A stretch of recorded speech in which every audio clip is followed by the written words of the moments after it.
So for our next session, we're delighted to have Senator Chris Van Hollen, who is the U.S. Senator from Maryland.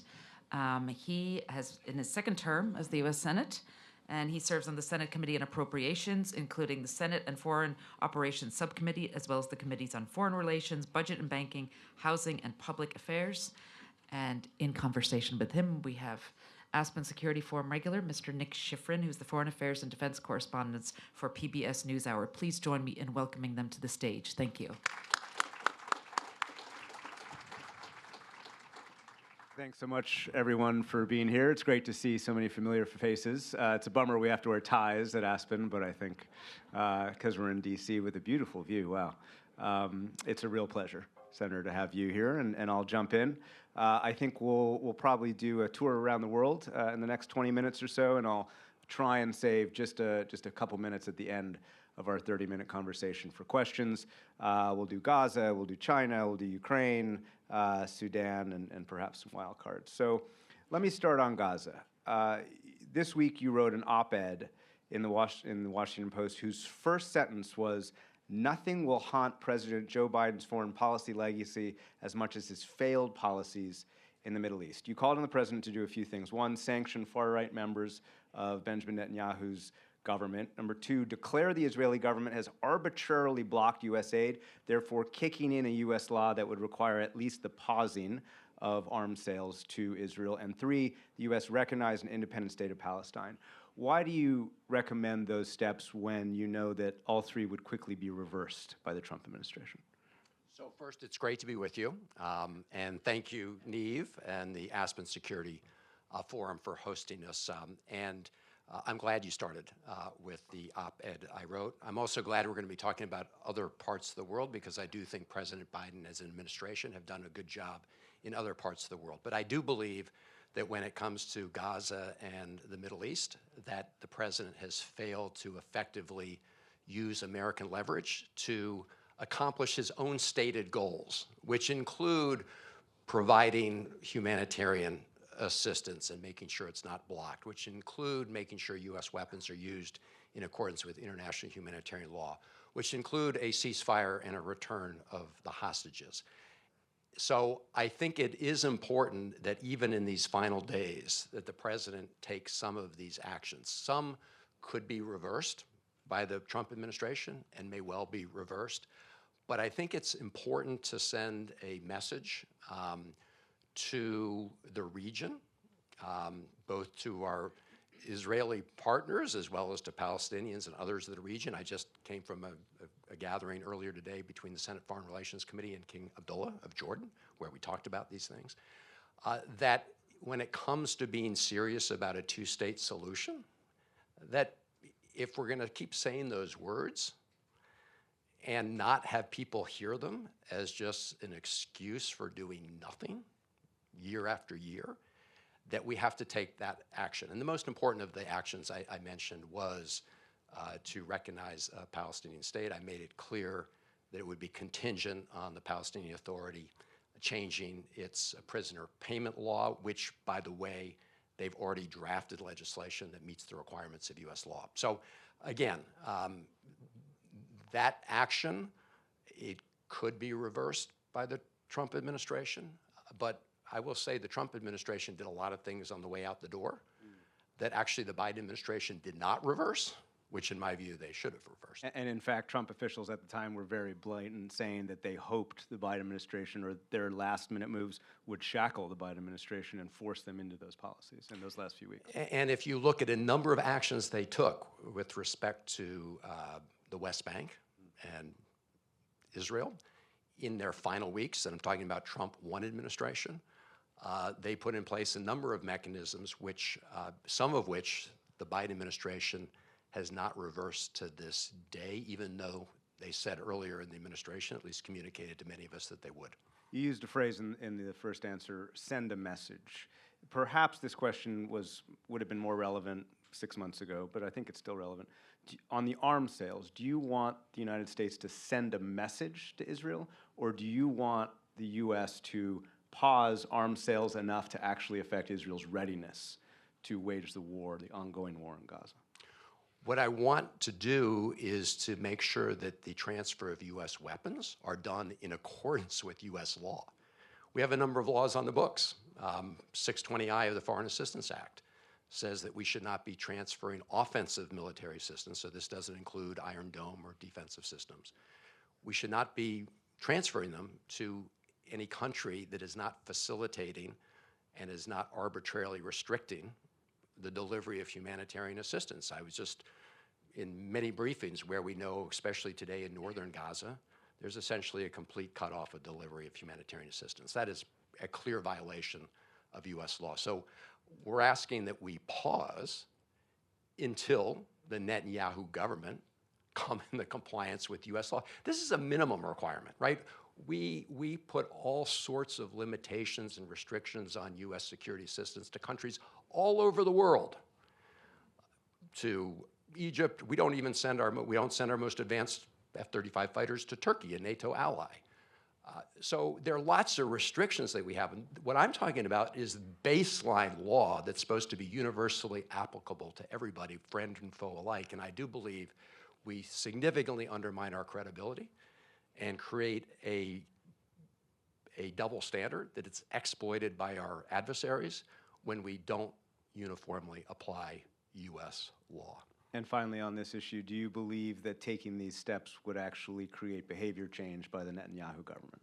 Actually, I do. And what we've seen is that President Biden has repeatedly made demands, all sorts of demands. I could give you a long list, which have been repeatedly ignored by the Netanyahu government, only to be rewarded in terms of the transfer of more U.S. taxpayer dollars and more offensive weapons. And on the one hand, you have Netanyahu, who's part of a coalition government, which with some very right-wing, ultra-right-wing members, right? Ben-Gvir, Smotrich. And he is essentially listening to them much more than the President of the United States. You have to have a counterweight. But why? The counterweight needs to be the U.S. leverage. And if you're going to have a partnership, and I strongly believe in the U.S.-Israel partnership, it needs to be a two-way street, not a one-way blank check. Forgive me, but what evidence is there that if Netanyahu has, in your words, ignored the Biden administration so far, they would actually change behavior if the U.S. used the leverage that you're asking them to? Because there have been no consequences. There's been no counterbalance to the positions that people like Ben-Gvir and Smotrich have taken. Look, Gallant, Defense Minister Gallant was fired. Right? Former defense minister. He was fired. Why? Because he wanted to prioritize the return of hostages and a ceasefire. I've met with many of the hostage families. All of them have said that Prime Minister Netanyahu is an obstacle to getting their loved ones home because he doesn't ultimately want to agree to the terms of a permanent ceasefire. So I believe, actually, that if the United States stood with those families, not just in terms of our rhetoric, but in terms of, putting conditions on the transfer of offensive weapons, the minimum one being compliance with U.S. law, yes, I think that that would have an impact. You're the chair of the East Asia, Pacific, and International Cyber Security Policy Subcommittee, and I use that subcommittee title in full for a reason. Of the Senate Foreign Relations Committee. Chinese hackers have launched the largest, most successful attack on U.S. telecommunications in history. The FBI says there are 3 categories of victims. 1, a huge number of Americans whose metadata has been stolen.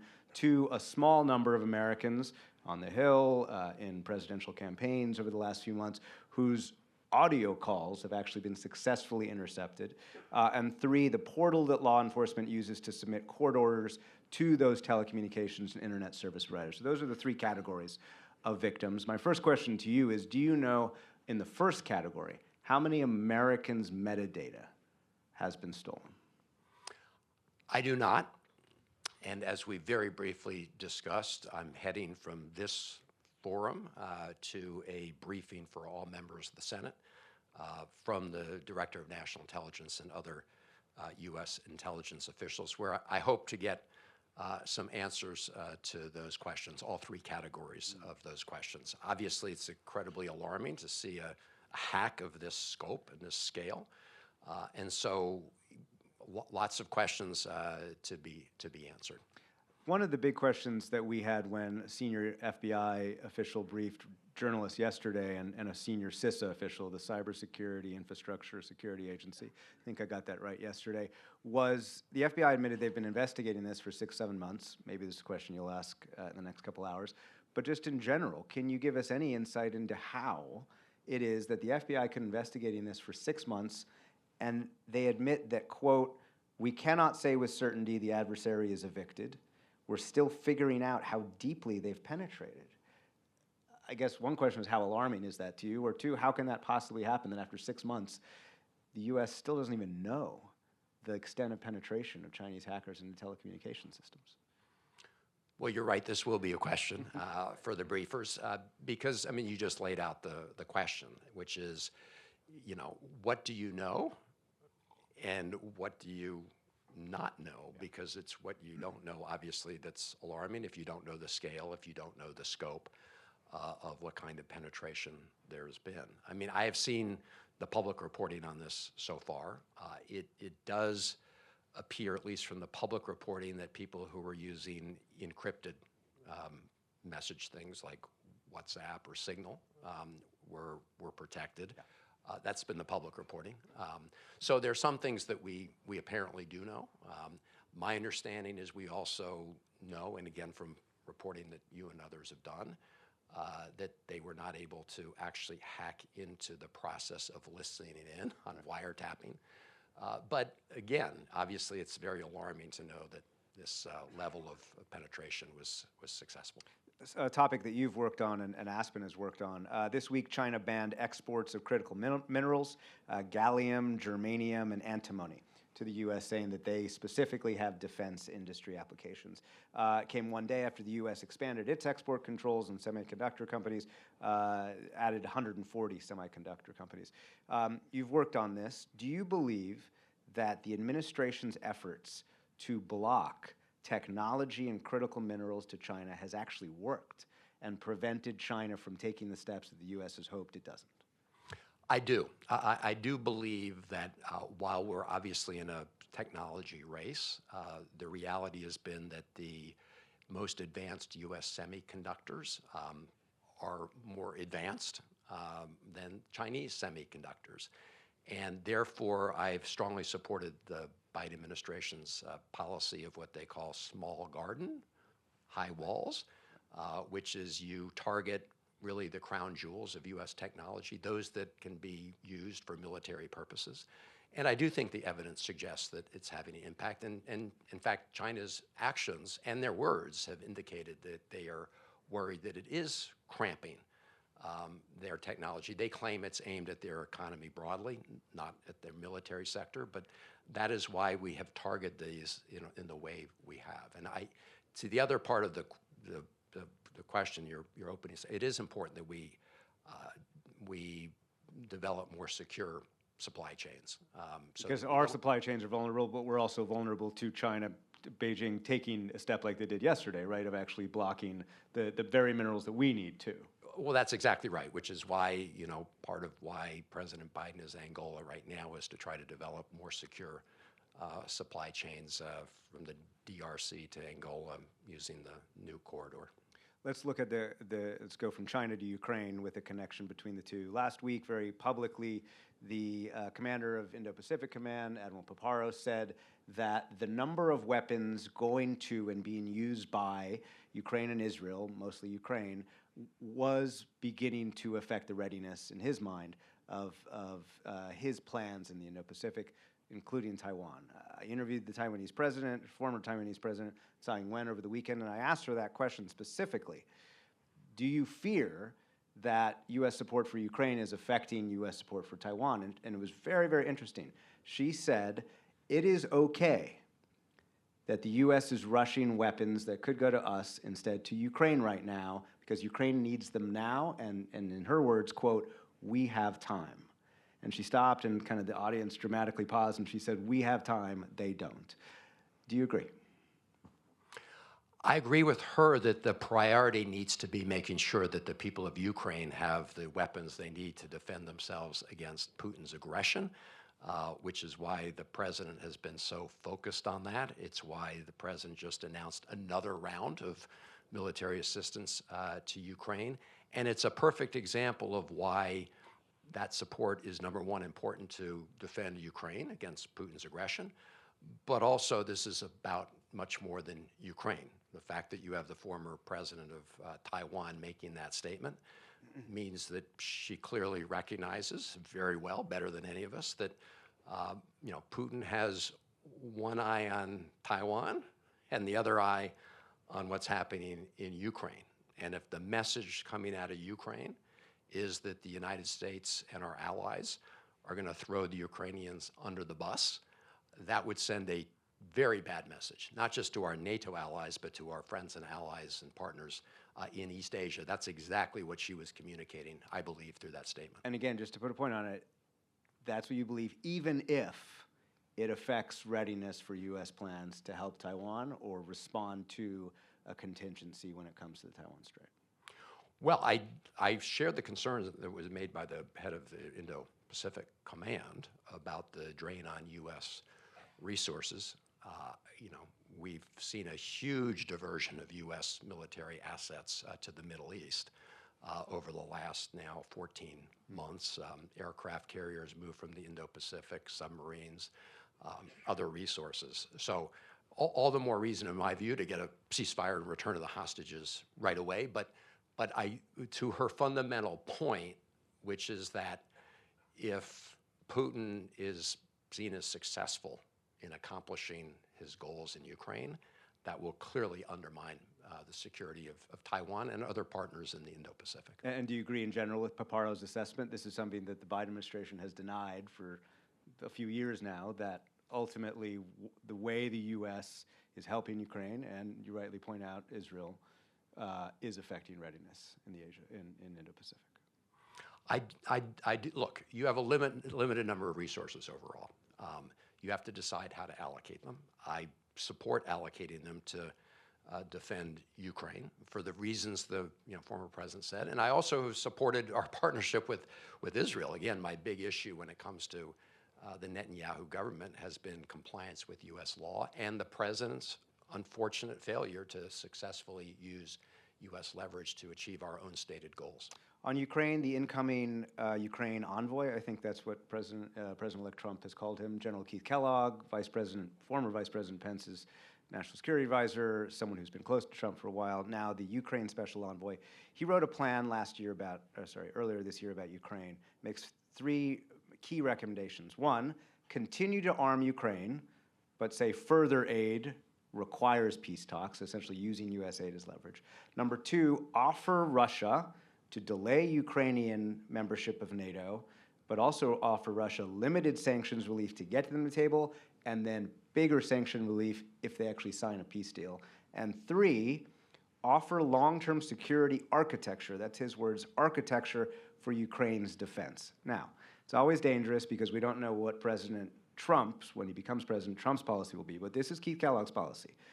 Could you support that? No, and the reason is it's not because I oppose any peace negotiations. I'm all for parties coming together to try to achieve peace. But you don't go into a negotiation by tying the Ukrainians' hands behind their back. And that's exactly what that would do. I mean, it suggests that, if you better go into the negotiation, or we're going to withhold, our military assistance, or you're in the negotiation. And if you don't cooperate from however we see the world, we're going to withdraw it. And if you're Putin and you know that, you're like, hey, I got all the cards here. So again, these are, when you go into a negotiation, you shouldn't go in where you're unilaterally sort of cut off at the knees. And do you also object to pausing NATO membership? Or do you think that could be used as a card? I don't think anything should be announced unilaterally and prematurely before you go into a discussion. I support NATO's position. They're open to considering Ukraine's entry into NATO, and you don't go into a negotiation with Putin by saying at the outset, that's not going to be our policy anymore. And I want to get to Sudan just in probably the 2 or 3 minutes I've got left, but very quickly, the U.S. has taken 2 dramatic policy steps. Maybe I shouldn't use an adjective.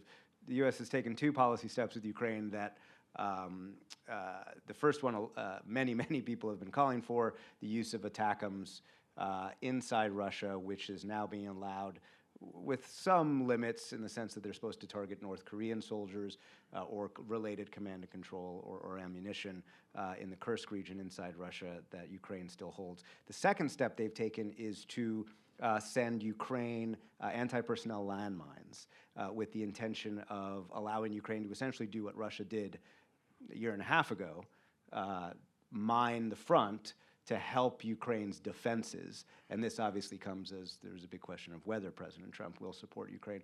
Those 2 steps the administration has taken, do you support those steps? I certainly support the increased flexibility with regard to the ATACMS.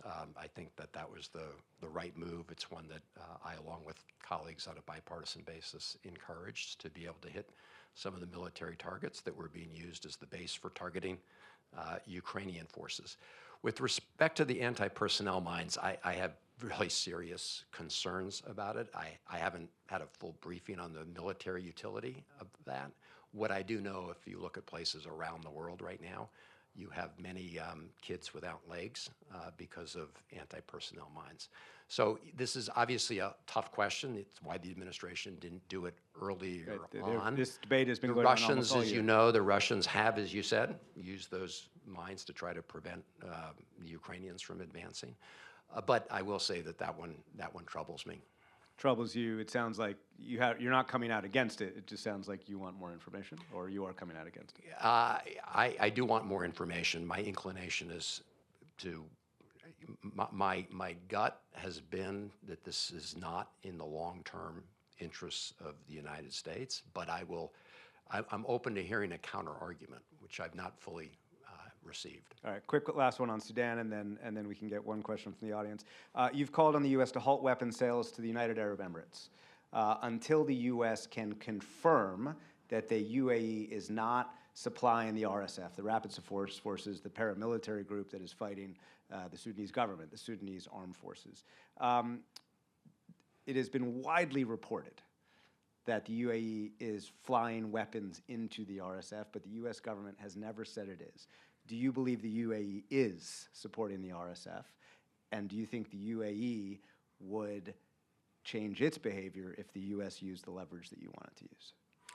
So based on all the publicly available information, I think it's pretty clear that the UAE has been transferring weapons to the RSF and making a really bad situation even worse. The United States has already said that the RSF is committing war crimes, crimes against humanity, and so it's my view that if we want to try to address the humanitarian situation in Sudan, we should use our available leverage to accomplish our goals. The UAE is an important partner, but I do not support transferring more weapons to the UAE so long as we believe that they are sending weapons to the RSF and committing these atrocities. And as you say, the UAE denies that they're doing it.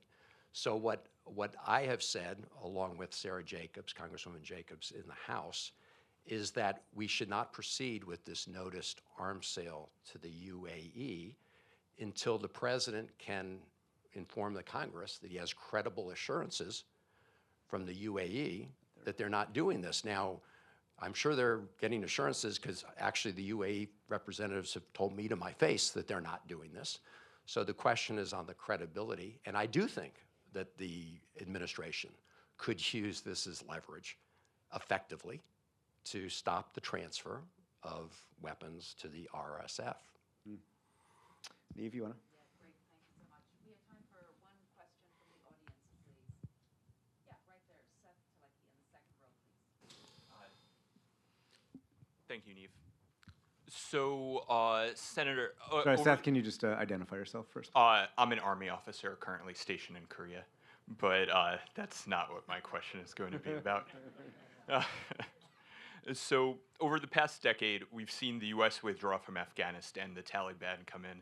We've seen Iraq widely be perceived as heavily influenced by Iran and hosting Iranian or aligned organizations. We've seen Ukraine struggle to defeat Russia, and the U.S. has been accused of slow walking aid to them, or at least not doing all that it can. And we've seen the United States pressure Saudi Arabia to stop the bombing campaign against the Houthis that they were on a few years ago. And now we've seen proposals to stop arming Israel and to stop arming the UAE. So I see at what point, and so it's something that Israel says, is that the U.S. has really lost. Seth, just want you to Sure, get to yeah, the I'm question. getting to the Thanks. question right now. So what Israel says is that the U.S. has really lost its vision for winning wars and really only understands how to threaten allies with withholding aid and indefinitely manage conflicts, just looking at the track record over the past 10 years. So my question is, looking at our track record over the past 10 years and the proposals for withholding aid and limiting aid to other allies, what do you think the U.S. still has the capacity to effectively win wars and to aid our allies? Well, the short answer is yes, I do. I think we're doing that right now in Ukraine.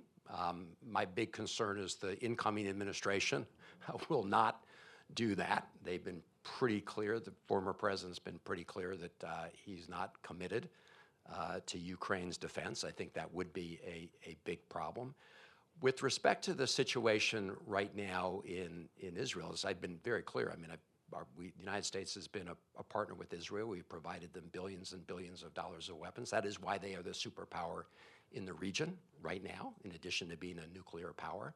But in order to convert military gains on the battlefield into actually sustainable peace and stability, you need ultimately to reach an agreement. Now, an agreement will not allow, of course, Hamas to have any governance role in Gaza, but the President of the United States has put together what I think is an important proposal, one that's, by the way, embraced by our Arab allies, including King Abdullah, who I just saw earlier, which is this idea of creating at least the nucleus of Palestinian Authority governance in Gaza, together with outside forces to help keep any peace agreement or agreement that's reached in the end of the day.